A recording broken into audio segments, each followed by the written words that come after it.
A 19-year-old is killed inside her apartment when an unidentified man visits. Carmen Hope Van Huss was born on October 9, 1973, in Indianapolis, Indiana. Although her parents divorced when she was young and she had been raised primarily by an aunt and uncle, Carmen remained close to her parents and younger brother. Carmen attended Lawrence Central High School, where she struggled to keep up with her classes, and would eventually drop out, earning her GED instead. Carmen's family remembers her as a beautiful and lovable young woman.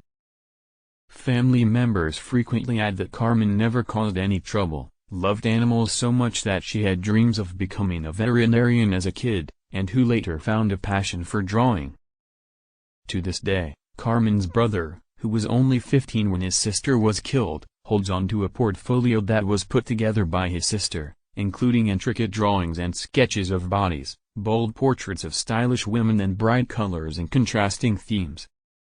On the evening of March 22, 1993, Carmen would visit her grandmother in the hospital with her father and younger brother, before driving them back to their home at around 10:30 p.m.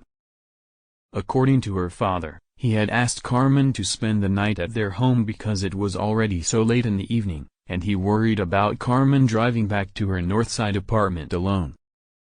Carmen reportedly declined, informing her father that she had to go home and wash her uniforms before she was scheduled to work a shift waitressing at a local Pizza Hut the following day. According to police, neighbors later reported that they had heard Carmen return to her apartment around 11 p.m. with an unidentified man, and further explained that they had heard the pair laughing and talking as they walked up the building's stairs.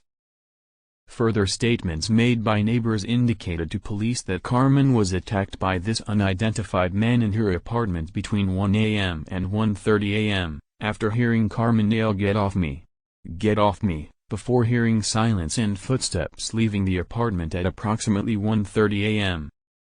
Unfortunately, no one would call the police after hearing this struggle, and would instead send in a noise complaint to the apartment's office, who would leave a note on her door the following morning.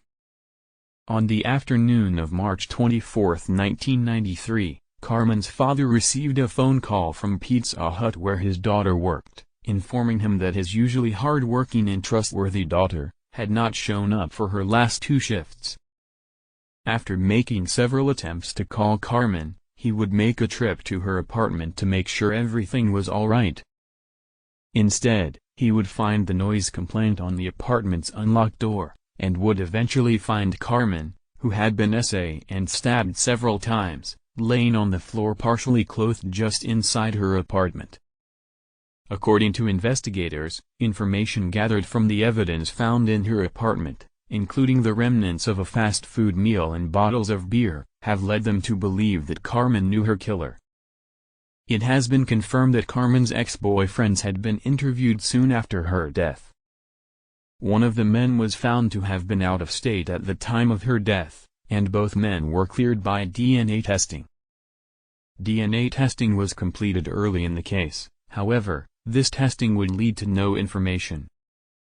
It was quickly revealed that the crime lab had sent the wrong samples to be tested after results showed investigators that the samples belonged to Carmen, not their unidentified male suspect. In 2015, Detective Sergeant William Carter, who had previously shown an interest in Carmen's case, set up a GoFundMe to raise money to fund new DNA tests of evidence in her case. Although the fund's goal was to raise $996, this GoFundMe raised more than $1,200 in just over a day, giving the detective enough to pay for the DNA tests and add the remaining amount to the reward fund. After this, conflicting statements are made within the Indianapolis Metropolitan Police Department regarding the employment of Sergeant Carter, with rumors quickly spreading that he had been pulled off of Carmen's case. Upon hearing that Sergeant Carter had been pulled off of Carmen's case, and Carmen's family set up a petition to reinstate him, explaining in the petition that Sergeant Williams had been the most dedicated investigator in solving Carmen's case. After quickly receiving over 500 signatures on this petition and the widespread news coverage of this information, the Indianapolis Metropolitan Police Department held a press conference to clarify their decision.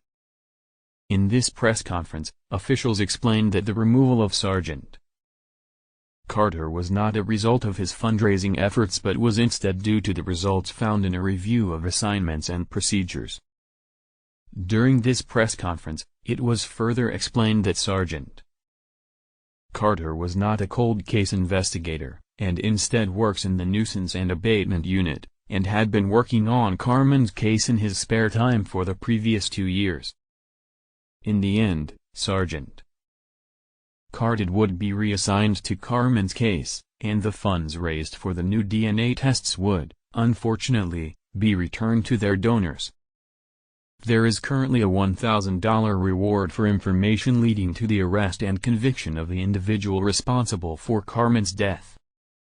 If you have any information regarding the 1993 murder of Carmen Van Huss in Indianapolis, Indiana, please contact Crime Stoppers of Central Indiana at 317-262 TIPS.